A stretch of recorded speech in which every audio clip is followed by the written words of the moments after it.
तो धनतेरस पे कौन सा पहनना है, ये छोटी दीपावली वाले दिन कौन सा पहनना है। तो सबसे पहले तो करवा चौथ पे कौन सा पहनना है वो बता दीजिए।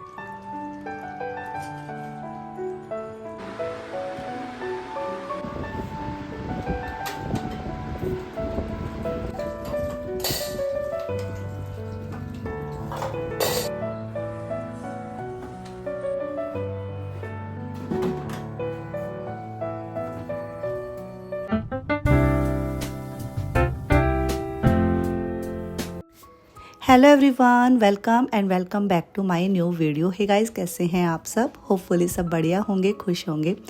मैं रुचिका एकदम मस्त मज़े में हूँ, खुश हूँ। बस सुबह का वक्त है, अपने कामों को करने की कोशिश, जल्दी जल्दी करने की कोशिश, हर रोज़ करने की कोशिश, हर पल करने की कोशिश। शायद ये कोशिश ही हमें सफलता देती है अपने कामों को परफेक्ट टाइम पर करने की। घर के कामों को जल्दी जल्दी करने की हमारी कोशिश रहती है। इसी के चलते हम रात को ही अपने काफ़ी सारे प्लान है ना करके सोते हैं। जैसे कि बच्चों के टिफ़िन में क्या बनने वाला है, हस्बैंड के टिफ़िन के लिए क्या बनेगा, सुबह मतलब हम अपने कामों को कैसे करेंगे, कौन कौन से काम है जो पहले हमें प्रायोरिटी देनी है उन कामों को, कौन से काम है जो हमें बाद में करने हैं। सबकी रूपरेखा हमारे माइंड में सेट हो चुकी है और रूपरेखा सेट हो जाती है, उसके बाद अपने कामों को हम परफेक्ट तरीके से कर लेते हैं। जैसा कि मैंने अपने दिमाग में सेट कर लिया था, यथार्थ के लिए टिफ़िन में जाने वाला है पराठा और आलू की सब्जी, सूखी आलू की सब्जी, जो कि शायद बचपन में हमारे सभी की बहुत ज़्यादा खाई हुई। आलू की सब्जी है, पराठा है, यथार्थ को तो पैक करके दे दिया था। अब बारी आती है कि हस्बैंड के टिफ़िन में क्या जाएगा और ऐसी कौन सी सब्जी बनाएं जिससे कि बच्चे भी इजीली खा लें। क्योंकि ऐसा तो नहीं है कि हम 3-4 सब्जी बनाएंगे, ज़्यादा से ज़्यादा 2 सब्जी बनती है, कभी 1 सब्जी बन जाती है। तो ऐसा हमारा रूटीन रहता है। तो मैं पनीर की सब्जी बनाई थी, पालक पनीर की, काफ़ी दिनों बाद मैंने बनाई। मार्केट गई थी कल, बहुत अच्छा सा मुझे पालक दिखा था, तो पालक पनीर की सब्ज़ी मैंने बना दी। पालक पनीर की सब्ज़ी बना देते हैं ना तो 1 सब्ज़ी सफिशिएंट होती है। वैसे भी आलू की सब्ज़ी मैंने बहुत थोड़ी बनाई थी यथार्थ के लिए, तो वो तो सिर्फ उसके टिफ़िन के लिए ही हुई थी। और यहाँ पे पालक पनीर की सब्ज़ी बस। और इसके बाद अब बारी आती है माता रानी की जोत लेने की। और मुझे शिप्रा जी पूछ रहे थे कि जोत कैसे लेते हैं। गोबर के उपले होते हैं ना, उनको हम ऐसे गैस के ऊपर गर्म कर लेते हैं, फिर उसके ऊपर ऐसे उसको अच्छे से कर लेते हैं, फिर घी डाल के माता रानी की जोत लेते हैं। तो इस तरह से माता रानी की जोत ली जाती है। प्रसाद है, उनको भोग है लगाया जाता है, उनकी आरती हम करते हैं।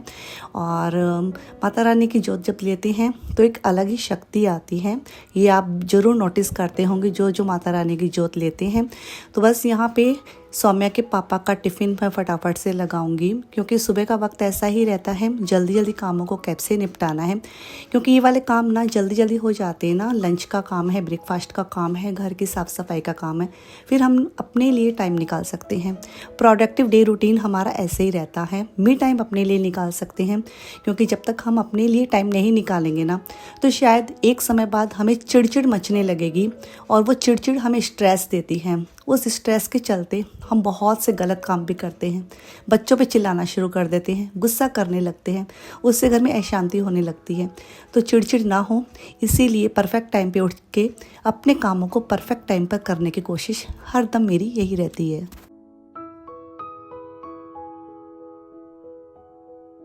अच्छा, जैसा कि आज मेरी हाउस हेल्पर नहीं आएगी तो माइंड मेरा पहले से ही सेट था, माइंड पहले से ही सेट रहता है, तो आपके काम है ना बहुत अच्छे से मैनेज हो जाते हैं। मैं फटाफट से दोनों ही रूमों की डस्टिंग कर दूंगी, हॉल की डस्टिंग कर दूंगी, और ब्रश की हेल्प से फटाफट से करूंगी, क्योंकि मुझे बाकी की जो और काम है वो भी निपटाने हैं। जैसे कि बर्तनों की क्लीनिंग करनी है और मॉपिंग करनी है घर में, तो ये वाले काम भी मेरे एक्स्ट्रा हैं आज। तो इसीलिए मैं बहुत ही मतलब सफाई से भी काम करूँगी और जल्दी अपने कामों को निपटाऊँगी। मतलब कम समय में, कम मेहनत में अपने घर को और मैनेज भी करूँगी और अपने घर को साफ़ सुथरा भी करूँगी। तो यहाँ पे बस मैंने मेरे वाले रूम की अच्छे से डस्टिंग कर ली थी। बहुत ही मतलब ऐसा नहीं है कि ऐसी ऊपरा ऊपरी की थी, बहुत ही अच्छे से मैंने कर ली थी।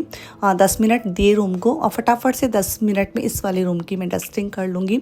इसी बीच मैंने चेरी को बोला, चेरी हॉल की डस्टिंग बेटा तुम कर दो, तो बच्चे अपने हिसाब से कर देते हैं। उसमें मैंने बीच में मीन मैक भी नहीं निकाला कि नहीं ऐसा नहीं, ऐसा नहीं है। जैसा बच्चे करते हैं उनको करने देंगे तो शायद सही रहेगा, मेरे लिए भी सही रहेगा।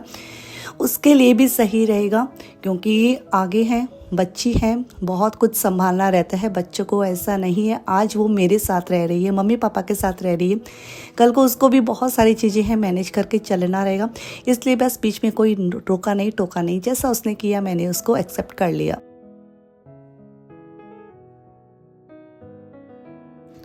अच्छा, टाइम मैनेजमेंट का घर में और घर के कामों में कितना रोल है ये हम सभी जानते हैं, क्योंकि हमने बचपन से ही सब चीज़ें सीखी हैं। सही टाइम पर सही समय पर सही चीज़ें हो जाती हैं तो अच्छा लगता है। कोई भी काम हो, यदि हम बेवक्त उसको करते हैं शायद वो हमें खुद को भी अच्छा नहीं लगता है। दूसरों को तो बाद की बात है, वो हमें खुद को ही अच्छा नहीं लगता है, क्योंकि अच्छे और बुरे की पहचान शायद हर व्यक्ति जानता है।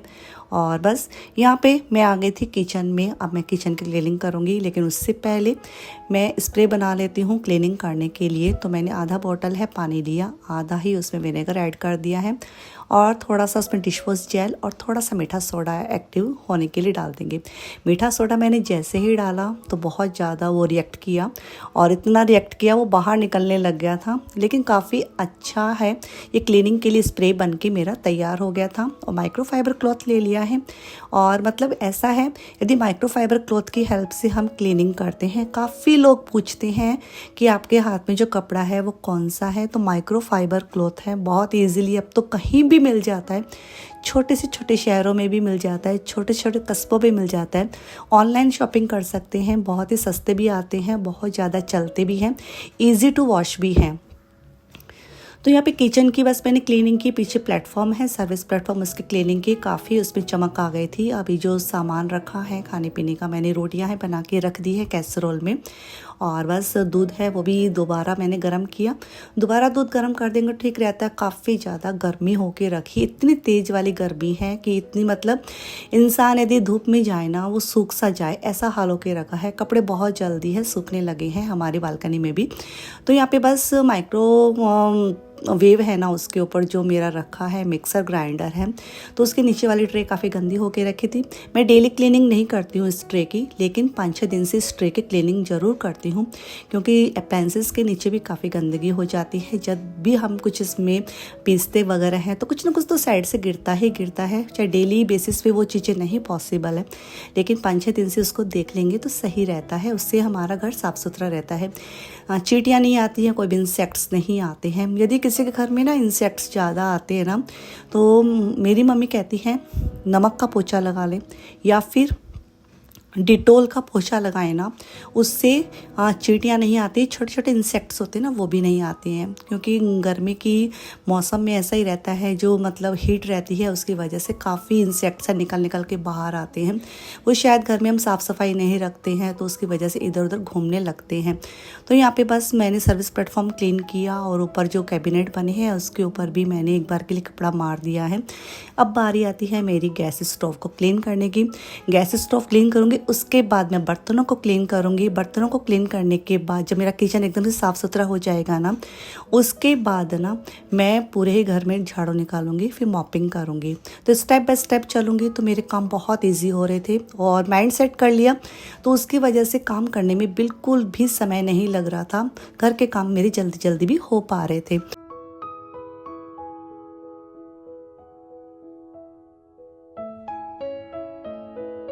अच्छा, डस्टिंग के जो कपड़े रहते हैं मैं बड़े से भिगोने में पानी डाल के इस तरह डिश वॉश जेल और थोड़ा सा मीठा सोडा डाल देती हूँ, और उसको फिर गैस के ऊपर रख देती हूँ। आधा घंटा तक खूब उसको गर्म होने देती हूँ, फिर गैस की फ्लेम को ऑफ करती हूँ।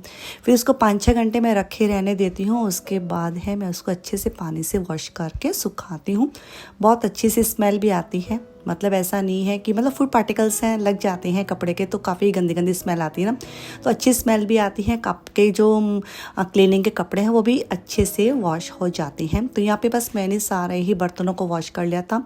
अभी बॉटल है इसको भी मैं क्लीन कर दूँगी, और ये ब्रश मेरी काफ़ी हेल्प करती है मतलब बॉटल्स को क्लीन करने में। मतलब काफ़ी लंबी चौड़ी ब्रश है और ईजी टू मतलब ईजी है, काफ़ी अच्छे से अंदर चली जाती है, और जो छोटे छोटे मतलब होल रहते हैं वहाँ भी ये ब्रश पहुँच जाती है और अच्छे से क्लीनिंग क्लीनिंग कर देती है। यदि बॉटल की क्लीनिंग नहीं करते, देखना कभी बॉटल के अंदर भी ग्रीन ग्रीन सा कुछ मतलब लेयर से जम जाती है। तो यहाँ पे बस मेरे पूरे ही किचन की क्लीनिंग हो गई थी। और जब हम खुद काम करते हैं तो शायद हम बहुत ही अच्छे तरीके से करते हैं, ये मैंने देखा है, क्योंकि हम बर्तन में बहुत अच्छे से क्लीन करते हैं, हर काम हम बहुत ही परफेक्ट तरीके से करते हैं। वैसे भी वो हाउस हेल्पर है और हम होम मेकर्स हैं, हम घर को बनाती हैं, वो हमारी सिर्फ हेल्प के लिए बनी है। तो बस यहाँ पे मैंने पूरे ही घर में यहाँ पे झाड़ू निकाल दूंगी, क्योंकि अब है बारी झाड़ू निकालने की। और एक बार तो मैं वैसे बासी झाड़ू जब सुबह निकालती हूँ ना, मैं बहुत ही अच्छे से निकालती हूँ, और उस टाइम पे जब वो निकल जाती है ना अच्छे से झाड़ू, तो दोबारा जब झाड़ू निकालती हूँ उस टाइम पे मुझे इतना समय नहीं लगता है। तो 2 से 3 बार झाड़ू तो मुझे घर में लगानी पड़ती है। 2 टाइम तो पक्का लगती है घर में, कभी कभी भी तीसरे टाइम भी लग ही जाती है। तो यहाँ पे बस ऊपर नीचे से चारों तरफ से देखते हुए जाले वाले, इस टाइम पे जाले वाले ज़्यादा आते हैं। आप भी नोटिस करना, जो दीवारों पे जो फंगस है और जाले हैं वो ज़्यादा आते हैं। तो उनको हटाते हुए मैंने पूरे घर में झाड़ू निकाली। अब मैं मॉपिंग कर दूंगी। और चेरी को मैंने बोला कि बेटा मॉपिंग कर दो, लेकिन आजकल के बच्चे सब चीज़ें नहीं करते और अच्छा भी नहीं लगता है। ऐसे लगता है ठीक है अभी थोड़ी देर में चली जाएगी अपनी क्लासेस, तो क्या है इससे काम करवाऊँ मैं। और बस यहाँ पे मैं मॉपिंग कर दूँगी। और ये मैजिक मॉप की हेल्प से बहुत ईजी है मॉपिंग करना, बहुत अच्छा रहता है और एकदम अच्छे से हो भी जाती है। तो यहाँ पे मेरा पूरा ही घर एक बार के लिए नीट एंड क्लीन हो गया था। और इसी बीच मेरा डीमार्ट से सामान भी आ गया था। मुझे ना लिशा जी पूछ रहे थे आप डीमार्ट से ग्रोसरी कितनी बार मंगाते हैं। ग्रोसरी तो एक ऐसा नहीं है ज़्यादा आती है, आलतू फालतू सामान बहुत है। जैसे कभी हार्पिक ख़त्म हो गया, कभी टूथपेस्ट ख़त्म हो गया, कभी ब्रश ख़त्म हो गई, कभी डिश वॉश जेल ख़त्म हो गया। इतने सारे जो एक्स्ट्रा चीज़ें रहती है ना, वो बहुत कभी कुछ ख़त्म होता ही रहता है। चलिए घर तो मेरा साफ़ सुथरा हो गया है, अब मैं आपको कुछ दिखाती हूँ, तो आप प्लीज़ मेरी थोड़ी हेल्प करना, मैं काफ़ी कंफ्यूज हो रही हूँ। तो गाइज़ यहाँ पे आप लोगों की थोड़ी सी मदद चाहिए, मैं कंफ्यूज हो रही हूँ मैं कौन सा ड्रेस सिलवाऊँ अभी के लिए। तो प्लीज़ सजेस्ट करना कि अभी धनतेरस भी है, करवा चौथ भी आएगी, तो समझ नहीं पा रही कौन सा, यार ये बहुत अटकती है। तो आप बताइए कि मैं करवा चौथ पे कौन सा ड्रेस पहनूं, कौन सा ड्रेस स्टिच करवाना है पहले मुझे। एक तो ये है और एक ये है। तो धनतेरस पे कौन सा पहनना है, ये छोटी दीपावली वाले दिन कौन सा पहनना है, तो गाइड कर दीजिए मुझे कमेंट बॉक्स में। और जिस ड्रेस मटेरियल पे ज़्यादा वोट रहेंगे मैं वही स्टिच करवा के पहनूंगी। तो सबसे पहले तो करवा चौथ पे कौन सा पहनना है वो बता दीजिए। कि देखिए एक तो ये है, वैसे मैं रात को तो साड़ी पहनती हूँ, और लेकिन दिन भर भी थोड़ा नया सूट रहेगा तो अच्छा लगेगा। तो एक तो ये वाला ड्रेस है ना, एक ये है, एक ये वाला है इसका, तो और एक ये है,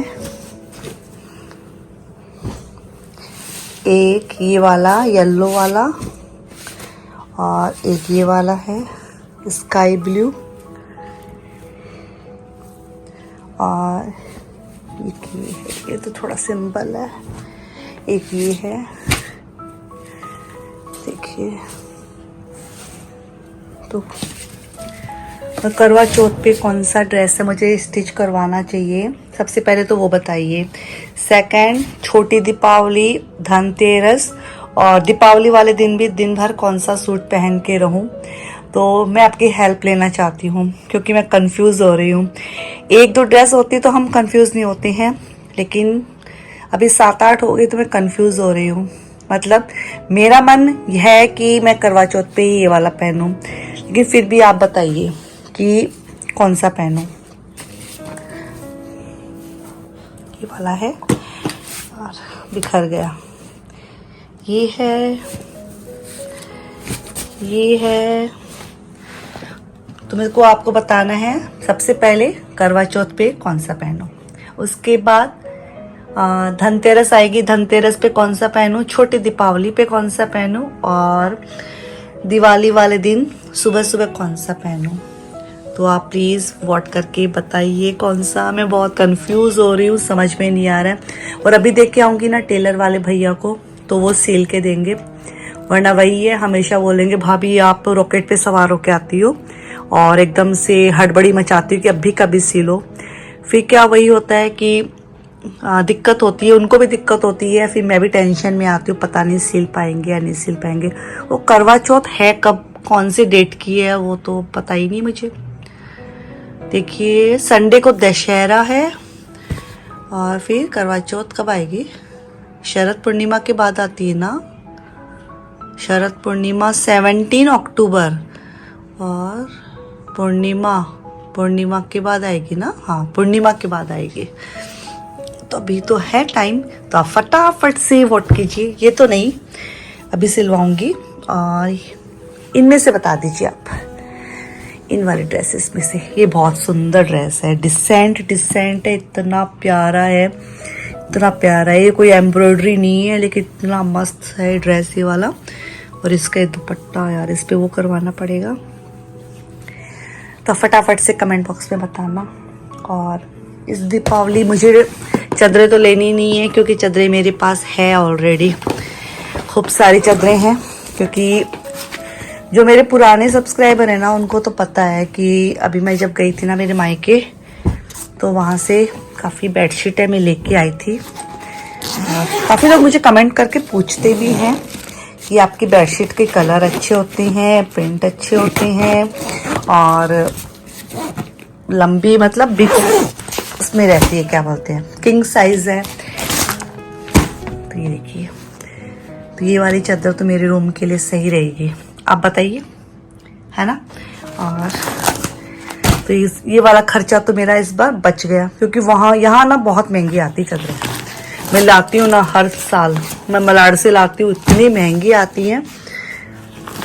क्योंकि किंग साइज के लाते हैं, ब्रांडेड लाते हैं ना, तो 2 से 2,500 के बिना नहीं आती हैं। इतनी महंगी महंगी चादरें आती हैं। हालांकि इस पे भी इतने ही लिखे हैं, लेकिन इतने की है नहीं ये तो डार्क हो जाएगी। वैसे मुझे लाइट कलर ही पसंद है, पर चलेगा। ये वाली मेरे रूम के लिए सही रहेगी, और ये वाली बच्चों के रूम के लिए ना। बस ये 2 हो गई, ये 2 मैं लगा लूँगी। मुझे सोफ़ा का रनर वो चाहिए, वो कहाँ मिलेगा अच्छा, क्योंकि मैं इससे थक गई हूँ पुराने वाले से। तो बताना ऑनलाइन आप लोग कहाँ से लेते हैं, कौन सी ऐप से लेते हैं, अमेज़ॉन से, फ्लिपकार्ट से, वो बताना, मैं भी लूँगी क्योंकि मुझे भी चाहिए। तो सबसे पहले तो आप मुझे गाइड कर दीजिए ड्रेसेस के लिए, और कमेंट बॉक्स में जल्दी जल्दी बताना। बस इसी के साथ ये बिखेरा तो मैंने बिखेर लिया है, और आज वीडियो अपलोड करूँगी तो ठीक रहेगा। आज कमेंट कर देंगे आप, और कमेंट कर देंगे तो मैं कल तक है टेलर को दे के आ जाऊंगी। इसी के साथ मैं रुचि का एक छोटा सा वीडियो यहीं पे एंड करती हूँ। उम्मीद करती हूँ छोटा सा वीडियो भी आपको पसंद आया होगा।